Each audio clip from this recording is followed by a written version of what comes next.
tipping it off with the Big Ten battle for first place, number 12 Michigan against number 14 Michigan State.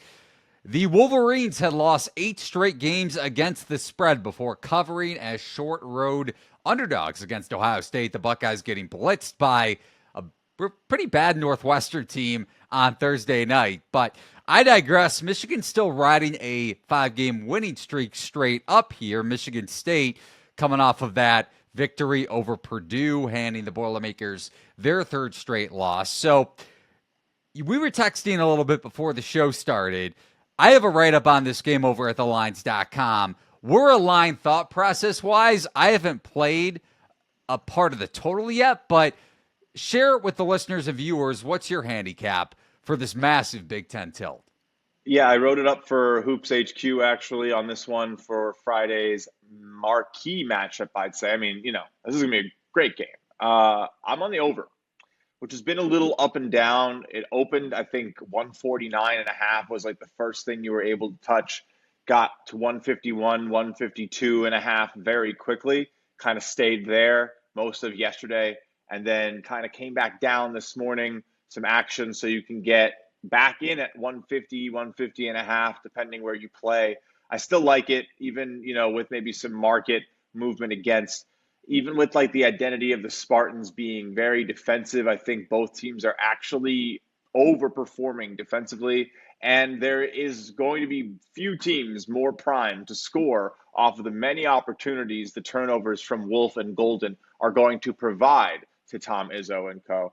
This is, bottom 50 turnover rate, just undermines the half court for them, and then the defense for Michigan State should be able to just fuel that transition game. Over 150 feels good. It's a little antithetical, but I do think it's the right way to look at it when you have a low number like 150 for the offensive talent on the floor.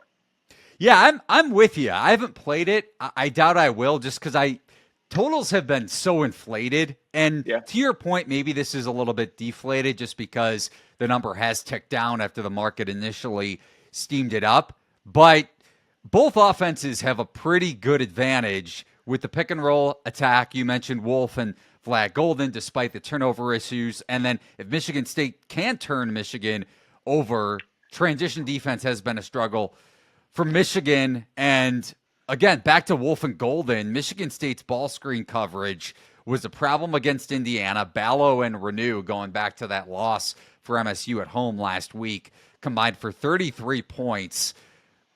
You would think Wolf and Golden can do the same thing again, and their drop coverage, especially with Golden, sets up Michigan State to have a field day in the mid-range. Now, maybe both of these teams come out a little bit tight. That would be my one concern. You get a slugfest at Michigan, and we've yet to mention the spread for this game. Wolverines -2.5, -3. This line was as high as Michigan -3.5.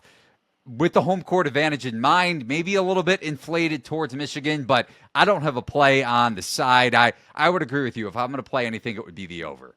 Yeah, I mean, look, Michigan State expected to have opponents be shooting 6% better from behind the three-point line in conference, and Michigan 4% better from behind the three-point line in conference alone.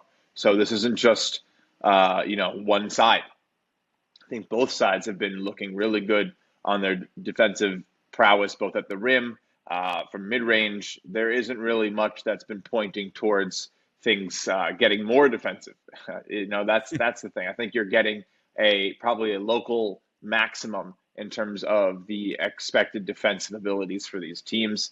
I don't know that they are going to be able to limit each other. They also are very good offenses on the other side. And I think, maybe some of the better offenses in the conference, where if you think that they've developed this defensive prowess from playing maybe some of the weaker offenses in the Big Ten, which, there are a few, Washington, Penn State, USC, Minnesota, Indiana, Rutgers come to mind, are the lower ones here. Maybe less USC, probably maybe more Northwestern now, especially UCLA's offense has been pretty putrid. But, I think this is an interesting spot because Michigan is probably one of the better offenses in the conference. I would say, currently, yeah, they're up there, but again, both teams been pretty defensive, pretty balanced. When that strong offense comes in, I think that could win out here in Big Ten play against maybe some people's predispositions.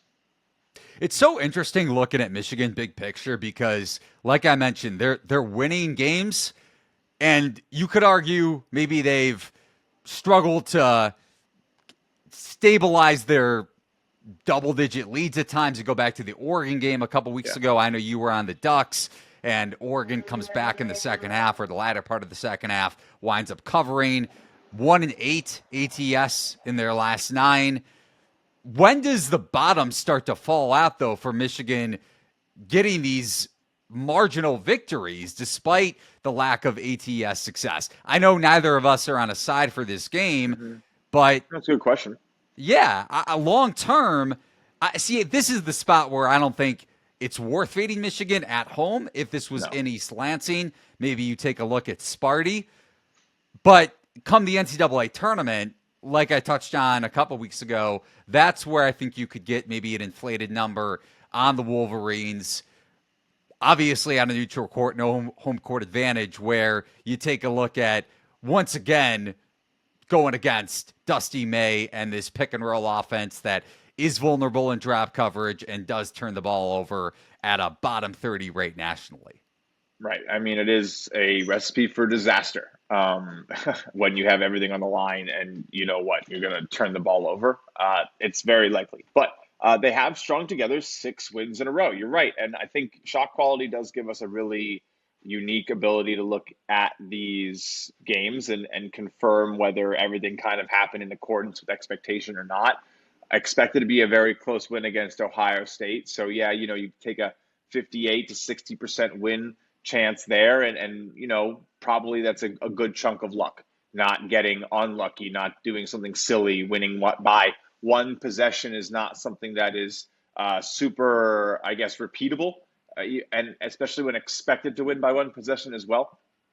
They've done that a couple times, though. The Purdue 2-point win was expected to be a 6-point win. So you could almost look at that as them not getting their ideal result. It should have been maybe a little bit better. Walk away with that win maybe 2/3 of the time. Indiana, a 1-point win. Again, maybe even 3/4 of the time. So those wins, even though they looked really close, Eli, maybe we should give them a bit more credit for them and not say, well, they were a bit suspect. If anything, they got maybe a little unlucky to land that close. Oregon, pretty fair. Again, though, expected to be 7 was 4. Rutgers was the lucky one. Rutgers, they were expected to lose. Ace Bailey was absolutely ice cold at home. Michigan stole that one by 3 points, expected to be a 9-point loss. So there's your unlucky thing, your unlucky event.